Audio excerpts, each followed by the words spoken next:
জীবনটা কখনো কখনো বড় কঠিন মনে হয়, তাই না? এমন কিছু মুহূর্ত আসে যখন মনে হয় পৃথিবীটা যেন হঠাৎ করে থমকে গেছে। চারদিকে সব আছে, কিন্তু আমার পাশে কেউ নেই, একদম একা। হয়তো কোনো প্রিয় মানুষ ছেড়ে গেছে, হয়তো কোনো স্বপ্ন ভেঙে চুরমার হয়ে গেছে, হয়তো কঠিন কোনো সমস্যায় পড়েছি আর কাউকে পাশে পাচ্ছি না।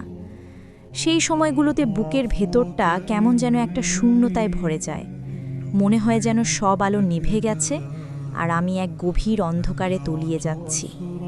কিন্তু এই চরম একাকিত্বের মুহূর্তেও, এই হতাশার গভীরতম অন্ধকারেও একটি সত্য আছে যা চিরন্তন, একটি আশ্রয় আছে যা কখনো বন্ধ হয় না।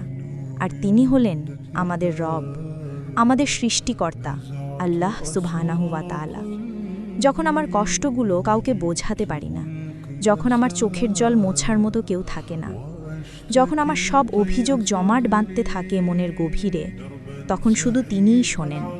তিনি আমার প্রতিটি নিঃশ্বাস, প্রতিটি কান্না, প্রতিটি গোপন কথা জানেন। আল্লাহ বলেন, তোমরা আমাকে ডাকো, আমি তোমাদের ডাকে সাড়া দেব। সূরা গাফির ৬০। কি অসাধারণ সান্ত্বনা! এই আয়াতটা যেন হিম শীতল মরুভূমিতে এক ফোঁটা বৃষ্টির মতো। যখন দুনিয়ার সব দরজা বন্ধ হয়ে যায়, তখন তার দরজা আমার জন্য সবসময় খোলা থাকে। হয়তো আমরা অনুভব করতে পারি না, কিন্তু আল্লাহ সবসময় আমাদের সাথেই আছেন। তিনি আমাদের শাহরগের চেয়েও কাছে। যখন আমরা হতাশায় ডুবে যাই, তিনি আমাদের ধৈর্য ধরতে শেখান। যখন আমরা দুর্বল হয়ে পড়ি, তিনি আমাদের শক্তি দেন। ভেবে দেখুন, তিনি এমন একজন যিনি কখনো আমাদের ছেড়ে যাবেন না, যিনি আমাদের সবচেয়ে ভালো বন্ধু, সবচেয়ে বিশ্বস্ত আশ্রয়। আমাদের কোনো ভুল বা দুর্বলতার জন্য তিনি আমাদের পরিত্যাগ করেন না, বরং তিনি আমাদের ক্ষমা করতে প্রস্তুত থাকেন, আমাদের পথ দেখাতে প্রস্তুত থাকেন। তাই যদি আপনি এখন একাকিত্ব অনুভব করেন, যদি মনে হয় আপনার পাশে কেউ নেই, তাহলে একবার ভেবে দেখুন, আপনি একা নন।